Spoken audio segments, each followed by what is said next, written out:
Assalamualaikum warahmatullahi wabarakatuh. Terima kasih kepada moderator yang telah mempersilahkan kami untuk memulai materinya. Untuk pembahasan yang pertama ialah mengenai perkembangan agama di Indonesia.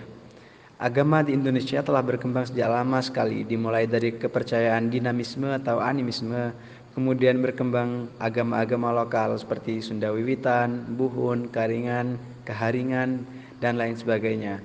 Bahkan agama ini terus berkembang hingga masuknya agama besar dari luar Indonesia, seperti Hindu, Buddha, Islam, Kristen, dan Konghucu.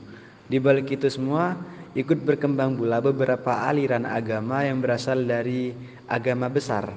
Seperti contohnya agama Islam, muncul anak cabangnya Islam Kejawen. Lalu agama Hindu muncul anak cabangnya Hindu Bali dan banyak lagi. Agama Hindu dan Buddha pertama kali masuk ke Indonesia pada abad kedua dan 4 Masehi. Dua agama ini berkembang pesat di kalangan kerajaan-kerajaan besar.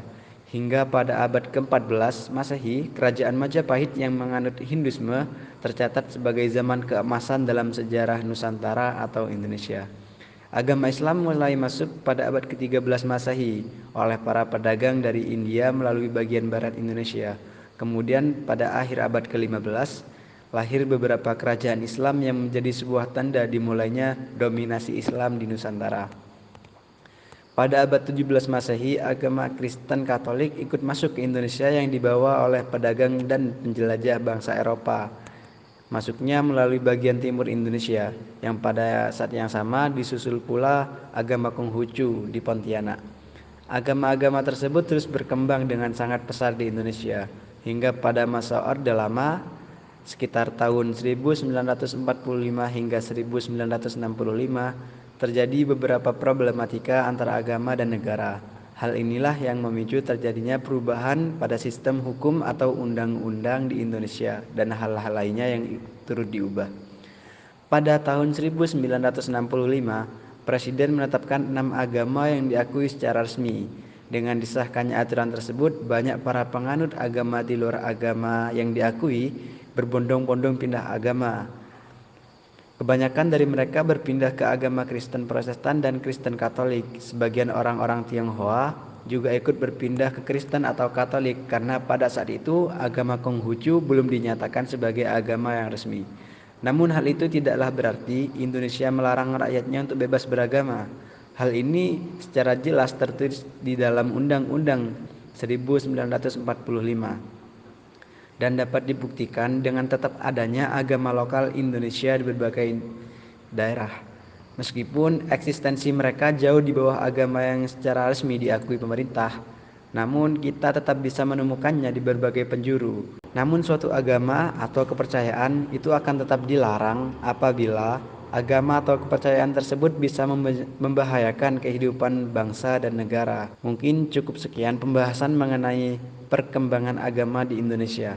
Untuk selanjutnya akan diteruskan oleh teman saya. Kepadanya dipersilahkan. Perkenalkan, nama saya Yasmin Zafar. Baik, di sini saya akan melanjutkan presentasi dari teman saya. Pada abad yang sama, masuk pula agama Konghucu di Pontianak. Agama-agama tersebut terus berkembang dengan pesat di Indonesia. Hingga pada masa Orde Lama, antara 1945 sampai 1965, terjadi gangguan antara agama dan negara.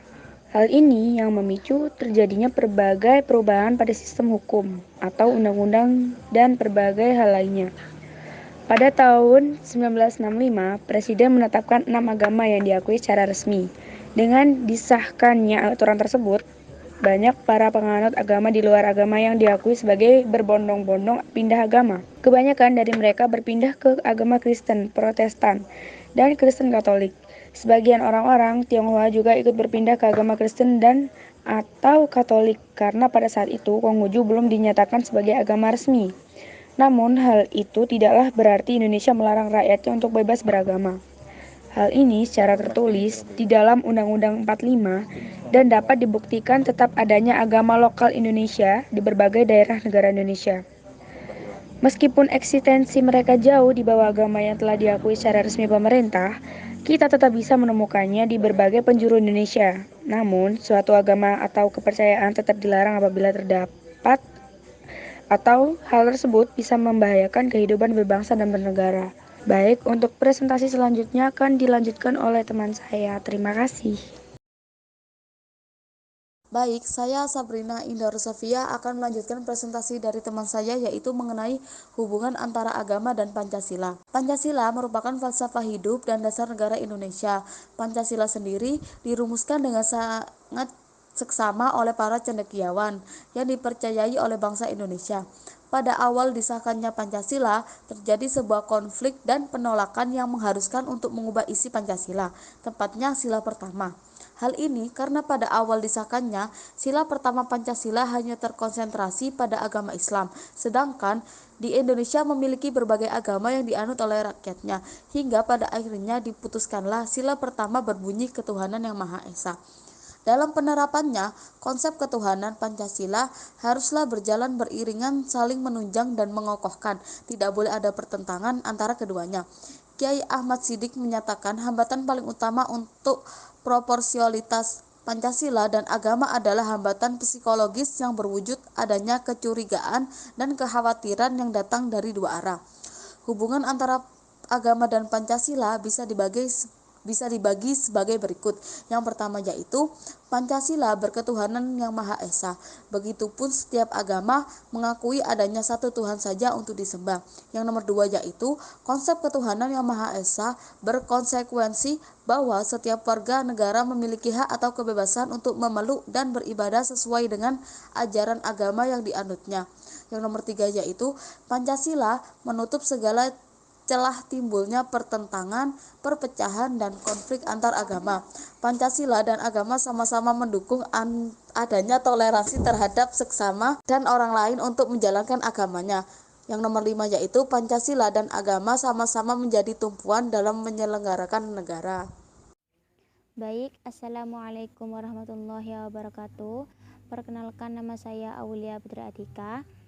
Di sini, saya akan menjelaskan materi tentang dinamika agama di Indonesia. Baik, Indonesia merupakan negara dengan pluralitas suku dan agama yang beragam. Simpang siur, banyak terjadi intoleransi di antara berbagai suku atau agama itu sendiri. Secara kasat mata, hal itu bukanlah masalah besar. Namun sebenarnya problema kecil seperti itulah yang menjadi penyebab konflik antar agama itu sendiri. Sepanjang perjalanan sejarah Indonesia, ada beberapa konflik yang sulit terlupakan. Contohnya, konflik Islam Kristen di Aceh dan Poso yang terjadi sangat lama dan menelan banyak korban. Keagamaan di Indonesia memang mengalami pasang surut. Hal ini karena Indonesia sendiri merupakan negara dengan pluralitas agama dan suku yang sangat beragam. Sejak masa pramerdeka hingga sekarang, kehidupan beragama dan berpancasila mengalami banyak rintangan dan hambatan. Saat ini, di tengah arus sekularisme, Pancasila dan keagamaan harus bisa lebih tertanam untuk setiap generasinya, sebab gaya hidup sekularisme yang sesuai apabila diterapkan di Indonesia.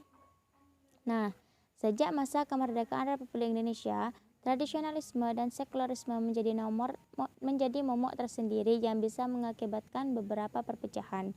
Bahkan ketetapan Presiden pada tahun 1965 tentang 6 agama yang diakui menimbulkan mispersepsi bagi mayoritas rakyat itu sendiri. Mereka mengartikan itu sebagai selain agama yang ditulis, maka tidak boleh diikuti. Nah, hal ini menyebabkan terjadinya kasus-kasus perundungan atau pengucilan bagi kaum beragama yang keberadaannya minoritas. Padahal, ketetapan Presiden tersebut perlu dipahami lebih dalam lagi. Karena tidak mungkin suatu produk yang berasal dari Pancasila berseberangan dengan Pancasila tersendiri. Tidak sedikit alat-alat hukum ataupun perundang-undangan yang disalahgunakan sebagai alat pendiskriminasian dan kesewenangan kepada suatu golongan agama. Salah satunya adalah Undang-Undang Nomor 1 PNPS tahun 1965 yang mengenai suatu aturan atau undang-undang yang akrab kita sapa sebagai Undang-Undang Penodaan Agama. Nah, peraturan ini selama ini menjadi alat kontrol untuk menjaga ortodoksi dan mengikis interpretasi agama yang dianggap berbeda. Undang-undang ini dijadikan sebagai acuan dan dasar untuk mendiskriminasi kelompok Ahmadiyah dan Syiah melalui peraturan-peraturan daerah. Harapannya, peraturan ini bisa meningkatkan solidaritas dan mempercepat hubungan kita sebagai rakyat Indonesia yang harmonis. Produk hukum lain yang juga menjadi kontroversi adalah Peraturan Bersama Menteri Agama dan Menteri Dalam Negeri Nomor 8 dan 9 Tahun 2006 tentang pendidikan rumah ibadah yang masih mengandung problem birokratis sehingga seringkali menjadi sumber masalah di beberapa daerah tersebut. Baik, sekian dari saya. Wassalamualaikum warahmatullahi wabarakatuh.